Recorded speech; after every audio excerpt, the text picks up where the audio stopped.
Story 1. Go to the fire station and stock up on axes. Then go to the hardware store and get a sledgehammer. Destroy the staircase to the second floor of the fire station so zombies can't get to it. Stop by the bookstore and VHS store to get the generator magazine and skill tapes, then head to the gun store. If you have the burglar trait, hotwire vehicles, and then secure some food and water. If you know, you know. Story 2. Depending on the severity and nature of the outbreak, I have two plans.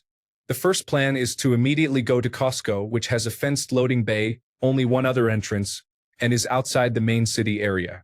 Stock up on as many non-perishables as possible, stealing a truck if possible, while my group rendezvous there. The second plan, or the first plan if it's an advanced outbreak with fast zombies, is to immediately leave the city. If possible, head north, as there are several very isolated farming communities a few hours north. If not, head west to the local valley, which has several historical forts. Hole up in an 18th century fort with 30-foot walls designed to resist cannon fire, and reassess. Story 3. Go loot the sporting goods store around the corner. Stock up on meals ready to eat, camping gear, water tablets. Head over to Costco for bulk food, kibble, and a generator. Go free the animals at the pound, retaining a couple of dogs and cats for defense and vermin control. Story 4. I have bug-out bags for me and my wife, and I have plywood. Zombies? I'm staying as long as I can inside the home. Get as much information as possible from the internet and radio. Board up windows except on the second story. Unless zombies can climb, then board up second-story windows. Prepare weapons. Prepare food. Check the perimeter. Recheck the news. Story 5. Log into work and make sure my timesheet is submitted because, while zombies are a very scary proposition, those passive-aggressive emails about timesheet submission are way worse. Story 6. So I've never been a prepper. My plan has been to befriend preppers to the point where I have several standing invitations. I've even joked about immediately killing them so as not to have to share half my stuff. And I'm still invited. We'll see how it goes. I figure it's as good a plan as any. Story 7. If it's chill like The Walking Dead, I'll hit up the library and grab books on agriculture and hunting traps, then link up with the family and take it from there. If it's World War Z, then I'm going to the hospital because those zombies don't like sick bodies, then figuring out how to join the military from there so they can protect my family while I'm put to work. Story 8. Depends on where it started. If we have a scenario where it starts in America, I relax as they close their airports and I'm in Europe. I buy some basic supplies at home like canned foods and medicine. Then I wait until they draft me back to service because it would probably mean the start of World War III as the balance of power is going to tilt and hostile forces are gathering their armies in the east. Story 9. Slow or fast zombies. Different actions for each, but a zombie apocalypse is the best one because if you can hide for a while, so many people die so fast there are a lot of supplies for the survivors. Story 10. Tell my dad to download a bunch of Netflix movies and YouTube videos because there are probably a bunch of power banks out there. I'm bunkering up and starving to death, to be honest. Story 11. The first 24 hours will be mass panic, looting, fires, and the rapid spread of the virus. Anyone who leaves their house or barricades within the first 4 to 7 days is likely going to get caught. Fancy plans don't work when all the roads are impassable and camped by zombies. Every store you want to go to will have people there or trying to get there. The store owners will not open or sell. I'd get home, start barricading every ground floor entrance and weak point I can within the first 24 hours. After that, you have to reason that noise will start drawing attention as the world quiets down. I'd fill every pot, jar, container I had with water, tub, toilet, you name it. I'd cook a lot of the food I had in the freezer and try to dry it and salt it as best as I could. Print instructions on making medicine, alcohol, barricades, then bunker in. I have enough food to last for 5 to 7 days or so. After that, my neighbors' houses are going to get inspected. Anyone living I find, we'll start trading as we can and making plans to barricade up the neighborhood from bandits. After 2 to 3 weeks, it'll be the humans that you'll start to have to worry about more. Gangs of looters, murderers, thieves that'll be armed to the teeth. Feudal-style bastions and towns will start popping up. and will return to an agrarian society. Story 12. Put on my 7mm wetsuit. No human can bite through that. Steal some axes and machetes from a hardware store. Craft a couple of spears. Steal some fishing gear, a load of potatoes, and a sailboat. Find a small island with fresh water for when the boat's water maker breaks, and enough ground to plant those potatoes. Story 13. Wait a while in a hiding or secure area until I can learn an effective way to definitively kill them, how infection spreads, and how to avoid getting infected. Store as much clean water as I can in bottles and jars. Turn off all my lights. Close my curtains. Barricade my doors and windows. I'll charge all my batteries and turn off my devices or put them on power-saving mode. As long as there is a grid. Sharpen and reinforce my swords. Create a few go bags with water, tools, medical supplies, power bank, gloves, face mask, diving goggles, bandanas, zip ties, canned food, and a blanket. Look up important places like city archives, supermarket distribution centers, satellite or radio communication hubs, army bases, and special weapons and tactics team bases. Print out some satellite maps of the city and country. Story 14. Reduce fuel consumption on my ship to a minimum. Start fishing and filling the freezer. With my current fuel load on board, we could last 150 days or so keeping the lights on, less depending on how much moving around we would have to do. Not sure the version of zombies, but if they decompose at a regular rate, just let it all blow over. Listening to the world end over the radio would be the hardest part. Story 15. I'm doomed. I'm an old lady in a retirement village, but I live in a second-floor apartment. I have that going for me. I have a cane for defense. Maybe I lock myself in my bathroom, fill the cupboards with canned food, and wait it out. Peek out and see what is happening, run back to my apartment, close and lock the door with my motor scooter blocking the door, then close and lock my bathroom door, which is partly blocked by my open dishwasher door. I do have a bug-out bag, which has all kinds of stuff. I could last 2 weeks easily. 1 month would probably mess with my mental health unless I could be in contact with my family. 2 months would be hard. But what an adventure if I should survive. Story 16. Go back to bed. I do not have work tomorrow, then head to Home Depot. Everyone is going to flood the gun stores and Walmart, but nobody is heading to Home Depot. They have concrete, rebar, axes, hatchets, seeds, topsoil, knives, machetes, snacks, water, everything you need that nobody is thinking about in those first few days. And by the time they do, I will be ready. Story 17. Have a moment to clear my mind and calm down a bit. No one would make logical decisions when they are in an adrenaline rush after hearing the news. And those 5 to 10 minutes wouldn't make that big of a difference. Story 18. Migrate to a part of the country with a sparse population that gets at least a couple of months of very cold weather. Zombies might be mindless flesh-eating drones, but their cells are still made mostly of water. Once the super cold weather hits, they should all freeze solid with no internal heat, and their cells should crystallize and be rendered unusable when the thaw comes. This is the same way freezer-burnt meat becomes damaged and fundamentally changed. That should take out the vast majority of the zombie threat after the first winter. Stay there for a few winters while the southern zombies wear themselves out. Eventually, their cells and connective tissue will break down. Then move south to find a more temperate climate, maybe the southern Ozarks.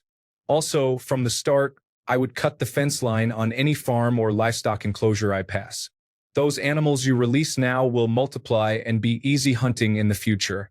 I would get lots of guns and ammunition, especially a Ruger 10 of 22 semi-automatic rifle with a few 100-round drum magazines. It has dead-eye aim, is lightweight, and uses light ammo. One shot to the head of a zombie will do it, plus it is fairly quiet and great for small game. For people or larger North American game, you are going to need a 7.62 semi-automatic rifle. I would also loot as much jerky as I could carry. Story 19. Steal a catamaran from down the road, and if there is time for supplies, grab some. If not, grab my partner and dog and sail to one of the many islands around where I live. Then only venture onto the island for fresh food to avoid scurvy. I can reef fish fairly well, so we would be set for a while. Story 20. Oh no, not the zombie apocalypse. First thing I do is grab my go bag. Yes, I have one because you never know, raid my pantry for snacks, and barricade myself in my apartment. Zombies or not, there's no way I am surviving without coffee. Story 21. Start looting local pharmacies. Stock up on drugs to keep me alive and later barter with them. Then get a few big trucks, gather my family, and drive to Canada. Hole up in an elementary school with minimal entrances and restart society. Story 22. Take my exit medical kit up into the woods, smoke a sweet joint, stare out into the majestic bosom of Mother Nature. Take exit medications, smile, and leave. Story 23. Checking if my parents are okay, and other than that, nothing. I never leave my house anyway. I don't live on the ground floor. My apartment building is pretty securely locked, and I live in a small village. So, if my food supply runs out, I can probably get out without encountering too many undead. And if it all ends up going badly, I don't care, because my life sucked before the apocalypse too. Story 24. Go to the local pharmacy and take all the medications I need. Pack up the animals and whatever my husband and daughter can gather in 15 minutes. Then we load up and go to our property in the middle of nowhere. Bye city. Story 25. I've always wondered about the logistics of being able to loot a pharmacy at the beginning of an outbreak. Obviously, everyone else would probably have a similar thought, but if you could get in and get out before it really kicks off. Story 26. Raid the nearest Costco. It's got food, supplies, and enough space to lock myself in and keep the zombies out. Plus, free samples if things aren't too chaotic yet. Story 27. Grab a sidearm and rifle and extra magazines. Call my friends and family to get to my house with as much food and water as they can while I put my big heavy hurricane shutters up. I even have one for my front door and a 24-foot long one for my back porch. Once the garage door is closed, there's only one way out. My master bathroom has a sliding glass door that leads to a small garden enclosed in an 8-foot tall brick wall. It's only about 6 feet by 6 feet, but it will be the only egress point left. I also have a propane generator on my back porch and a cage in my garage with 12 100-pound propane tanks. Enough to run 1 to 2 hours a day for a long time. And then we wait. Story 28. Amazon fulfillment center nearby. Hole up and salvage as much as possible. Likely make some localized supplies deposits for emergency scenarios. Zombies aren't a real emergency. I work with them Monday to Friday. Then chill until the second wave. The second wave is more nasty humans left. Story 29. Seriously, you want a fire truck? Has water for survival. Most run on diesel, so you can use diesel or heating oil, which is used in most rural areas. Has power for running over the horde. Oxygen packs if you're in a contaminated area. All the zombie killing tools. Flathead axes, power saws, and my choice, the metal Halligan bar, which is a forcible entry tool from the fire store. These heavy-duty tools were designed to pry, pound, puncture, twist, and cut open or remove all types of barriers between rescue professionals and victims. Story 30. Assuming I'm at home, we stay put and figure out a plan based on the time of year. No sense in trying to move at that point. We can hole up for at least a week and be fine. I figure a lot of the mayhem and destruction will be over by then. I would head for work at that point. It's a much more easily defensible place with plenty of resources. Best case scenario would be that this is late fall or early winter. The cold would be a major hindrance to the zombies. This would be much harder in spring or summer. Story 31. Walking Dead zombies? I'll be fine. I'll just book it out of town into the forest with my supplies. World War Z or I Am a Legend zombies. I'm tickling my teeth with a shotgun. Story 32.